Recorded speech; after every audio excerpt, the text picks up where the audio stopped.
Thank you for including me in today's forum.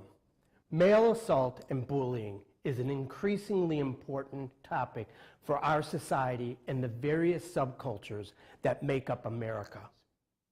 But male abuse is almost unnoticed and shoved under the carpet. Men are taught in our American society and culture to be silent about their abuse out of fear and shame. I was one of those silent statistics, but not anymore. These are photos of a child that was innocent and happy. These photos are of me before my childhood was taken from me by an individual that I describe as a monster. I was just a child with no idea that this day in January of 1973 would change my life forever. This man took away from me my youth, my childhood, and my ability to trust another adult. Too frequently, our culture has trained us to conclude that being different is wrong. Just because someone doesn't look like me or doesn't act like me does not make them wrong. And I'm here to tell you wrong is not right. This is a personal story of saving one young man's life. This is why I'm doing the work as a survivor, to show other victims of abuse the way out of hell.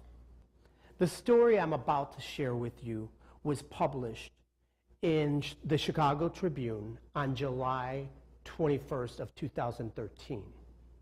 The story is about Dawn Smith and her son, her preteen son who recently had tried to commit suicide after suffering years of sexual abuse at the hands of his father. Dawn stumbled across my website where I shared my story of being raped by serial killer John Wayne Gacy. The two of us began to talk, and Dawn told me about her son, that he had reached a turning point when he heard me talk. There is hope, Dawn said. It's time to start building bridges, and the onus for building a bridge lies within each and every one of us. How do we go about building bridges? For starters, you can't begin to build a bridge if you already believe you're on the right side. Constructing a bridge requires an honest two-way dialogue. 90% of the success of our interpersonal dealings is how we relate to others. So I suggest, for our collective consideration, that our bridge be built on two pillars: respect and sensitivity. Sure, I'm a survivor now, but I'm also a victim. Monsters are real. The scary thing is, they look just like you and me. The point I want you to come away with is the importance of creating a safe, respectful environment for male victims to come forward and say something so that the predator is apprehended and we minimize the number of victims. Regardless if it's a Catholic church or Penn State or a business establishment, there is an institutionalized playbook that protects the church, the university, or the corporation. The defense starts with marginalizing the whistleblower, the victim. We must let those who know how deeply this evil spreads feel safe, and enable them to come forward to tell us what they know.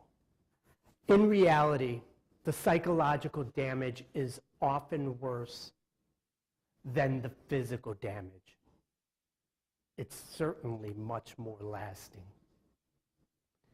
In an interview with the Chicago Sun-Times, I explained how difficult it was to go public with my story. The turning point in my life was meeting two individuals who saw the good in me and believed in me and in what I was trying to do with my life. My relationship with these two friends taught me to never deprive someone of hope. It may be all they have to hold on to. Every time we fail to resolve the crisis, every time we fail to tell the truth, to come out, the survivors hurt, their families hurt, and society is weakened.